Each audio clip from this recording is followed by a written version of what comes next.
Então, acho que a primeira coisa é isso que a gente começou a conversar. O que é o adubo químico, né? O adubo químico é um sal. Então, a gente tem que tratá-lo como um sal. Você não vai comer só sal. Pensa, todo dia colocar um prato de sal na sua frente, você não come. Então, é entender que o adubo químico é um sal e que os organismos da terra, eles são como nós. Eles precisam de matéria orgânica, eles precisam de comida. Então, você coloca só sal no seu solo, você não está alimentando a vida do solo. Há uma outra coisa que você pensar na sua casa, você não tem uma casa descoberta. Então, você precisa de uma casa coberta. Então, a cobertura do solo, o solo coberto, vai ser muito importante para essa vida que está no solo. A outra coisa é que você não come uma coisa só, você não come só arroz, você não come só feijão. Seu prato, quanto mais diversificado, mais colorido, melhor para a sua saúde. A mesma coisa com a vida do solo. Então, quanto mais diversidade você tiver, melhor. Então, a primeira coisa é esse entendimento, que o solo é como se fosse a gente. Você, quando ara muito o solo, né, você quebra os torrões do solo, você está quebrando a casa dos micro-organismos. Você está quebrando a casa dos organismos, o lugar que a minhoca fica, o lugar que fica uma bactéria, o lugar que fica um fungo. É a mesma coisa, você não quer que alguém passe um trator em cima da sua casa. A segunda questão que a gente precisa de entender do adubo químico é que ele é um insumo produzido pelas indústrias. Então, é um insumo que, quando você compra, quem está lucrando é a indústria. E esse adubo, para ser produzido, ele também tem muitos problemas ambientais. Vamos pegar o exemplo do NPK, que todo mundo conhece. Né? Quando a gente fala 4,14,8, a gente está falando que é 4% de nitrogênio, 14% de fósforo e 8% de potássio. Então, isso é um adubo. A gente pode pensar de onde vêm esses adubos. Então, de onde vem o nitrogênio? De onde vem o fósforo? De onde vem o potássio? O fósforo e o potássio, eles vêm da rocha. O fósforo, ele tem muito pouca rocha no mundo que tem o fósforo em quantidade suficiente para ser feito esse adubo químico. Então, tem cientista que fala que em 30 anos as fontes principais de adubo para fazer o adubo fosfatado vai acabar. O Brasil importa mais de 50% do adubo fosfatado. Isso é o fósforo. O potássio, ele também tem uma rocha e o Brasil tem muito pouco dessas rochas. Então, a mineração não é só da bauxita, só do ferro, é do potássio, do fósforo. E o Brasil importa 92% do potássio. Então, por isso que nunca fica barato, sempre está caro. Isso é regulado com preço de dólar. E o nitrogênio? O nitrogênio é interessante, porque ele não vem das rochas. O nitrogênio mora no ar. Então, a fonte dele é o ar. E aí, como é que faz para colocar o nitrogênio dentro de um saco de adubo? Você precisa de hidrogênio. Você tem que fazer uma reação do nitrogênio com hidrogênio. E de onde vem o hidrogênio?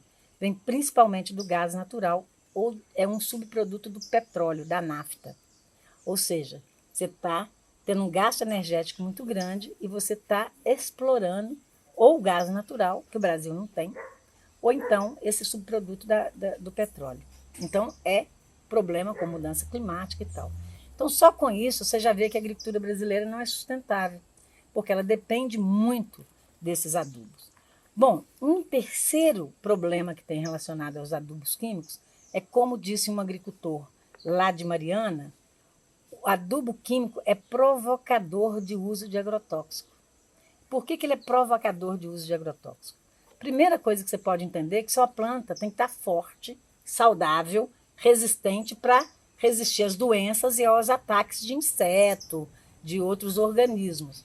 Se você tem uma planta fragilizada que foi tratada a soro, essa planta vai estar frágil e ela não vai resistir.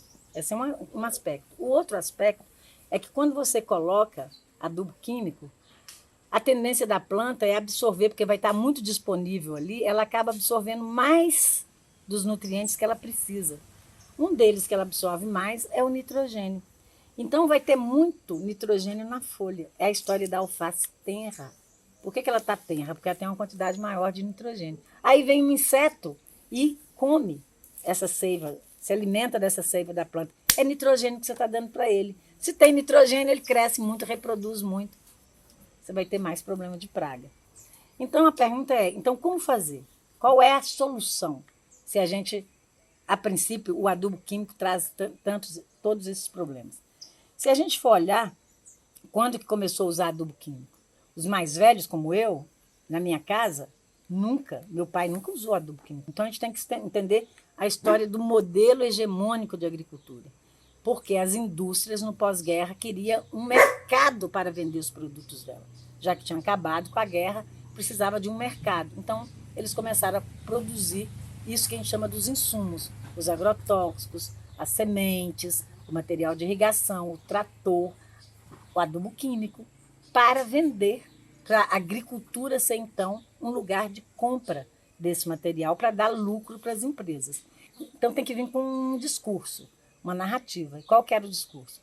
Primeiro, que esse tipo de agricultura é moderno. Então a gente tem no nosso imaginário de tudo que não é moderno não é bom. Então veio esse discurso de que é moderno. A outra coisa é que era científico. Então, assim, a ciência é ótima, não estou falando mal, não sou negacionista, mas a gente tem que questionar a ciência. Então, isso tem, que a gente fala assim, um desrespeito a todo esse conhecimento que foi produzido antes, toda essa forma de lidar com o solo e lidar com as plantas antes da década de 60, da década de 70. Além disso, eles falaram que precisava disso tudo porque era para acabar com a fome do mundo. A primeira coisa é que não acabou com a fome do mundo. Então, é um modelo que fracassou. Mas só com o discurso também é difícil de convencer. Então, tinha um quarto elemento, que é o crédito. Então, e aí tem muita história nisso, mas o crédito é, você pegou o dinheiro no banco. Se você não produziu, você perde a sua terra. Então, você pegou o dinheiro no banco, o agrônomo chega lá e fala que você tem que aplicar o pacote, você vai aplicar o pacote. A questão da política pública, se a gente for imaginar que foi um pacote de políticas públicas que implantou esse modelo no Brasil, e um pacote de políticas públicas da ditadura, quando o mundo já estava começando a questionar esse pacote, ele foi introduzido no Brasil. Então, o questionamento desse pacote só acontece no Brasil na década de 80, quando a gente começa com a história da agricultura alternativa. Então, se a gente for olhar isso, e quando que a gente tem políticas públicas que favorecem a diversidade e não a monocultura? No governo Lula, quando começa com o PAA, Programa de Aquisição de Alimentos, com o PENAI, que aí começa a ter formas de comercializar a diversidade. Então, você vende o café, mas a jabuticaba que estava ali produzindo, você vende o suco para a alimentação escolar. Essas políticas que favorecem a diversidade, que favorecem a agricultura familiar, favorecem a agroecologia. E aí, como é que a gente tem essas políticas públicas que favorecem isso? Isso não cai do céu, né? Política pública é políticos. E aí não é só o político que faz, é quem é o político que você vota, como é que você participa dessa política. Se for olhar o PENAI, o PA, foi a sociedade civil em articulação com o governo. A Política Nacional de Agroecologia foi uma construção com o governo federal. Então não é só votar. Votar é importante, porque quem está lá vai ajudar a construir essas políticas, mas como que a gente participa desse processo? Então, quem eu voto e depois que eu voto, o que, que eu faço? A gente tem que pensar, então, como é que era antes de ter os adubos químicos. O que é que mantinha a produção? A gente vai ver que tem duas coisas básicas, que é a vida no solo. Então, o nitrogênio, que você precisa do gás natural, do petróleo, para colocar ele no saco de adubo, tem os organismos do solo que fazem isso de graça para você, que são bactérias que vivem em associação com a raiz das plantas, às vezes nas folhas, como no caso da cana-de-açúcar, dos feijões com a raiz. Então, esse organismo, ele coloca o nitrogênio do ar na terra, né? A vida. Então, se a gente for olhar que os nossos solos solo tem até 30 metros de profundidade, esses adubos estão ali, disponíveis, mas estão dispersos. Quem explora esse solo de forma adequada? Raiz de árvores. Então, a gente ter árvore é muito importante para usar bem esse material que está no solo. Ah, mas como é que eu vou ter árvore na minha horta? Você não vai ter um monte de árvores, mas uma ou outra que vai cair folha, que vai ter folha ali, que vai atrair passarinho, um pé de mamão, você pode ter um pé de jurubeba, você pode ter. Então, uma coisa importante é a gente entender que os organismos do solo é que fazem o solo funcionar, traz essas funções. Então, de novo, você vai matar a vida do seu solo, você está matando a sua galinha de ovos de ouro. Você está deixando de fazer parceria com os organismos do solo para fazer parceria com quem produz adubo químico. A outra questão são os resíduos. Como é que a gente usa os nossos resíduos? Então, se você tem uma árvore que produz folha, essa folha que a árvore está produzindo para você, de graça, ou só com o seu trabalho, você teve o trabalho de cuidar, de plantar a árvore, de colocar ali, essa folha, ela é matéria orgânica que vai sustentar a vida do solo. Então, como é que a gente pensa todos os resíduos, todas as folhas, todos os frutos que caem, que tem ali, como é que a gente pensa isso? Os nossos resíduos domésticos. Então, por que os quintais das mulheres são muito, o solo é muito fértil e sem insumo? Porque você tem uma diversidade de coisas, você tem árvores, você tem produção direta de folhas, de fruto que cai, e você tem os resíduos domésticos. Então, o que você faz com a casca de banana quando você está na roça? Você come e joga no quintal. Aí muita gente acha que plástico é a mesma coisa, né? Pega o plástico e joga no quintal. Aí o plástico mata a vida do solo. A casca de banana dá vida ao solo. Os nossos resíduos dos animais, o esterco de boi, esterco de galinha, tudo isso daí vai ser melhor utilizado no quintal. Nesse processo de transição, você fala, mas eu não posso usar, então, adubo químico como se fosse um sal na minha comida? Pode, você não põe um sal na sua comida? Então, você pode, no meu entender, você pode colocar um pouquinho de sal na comida dos organismos. E aí você tem processo para fazer isso. O supermagro é isso. Você coloca sal no esterco e fermenta. Então você complexa esses nutrientes em pequenas quantidades. Bocache. Bocache é a mesma coisa. Tem gente que coloca calcário, coloca fosfato de rocha, pó de osso, porque o osso é uma forma de adubo. Então você está misturando no seu composto um adubo químico. Você vai levar? Vai.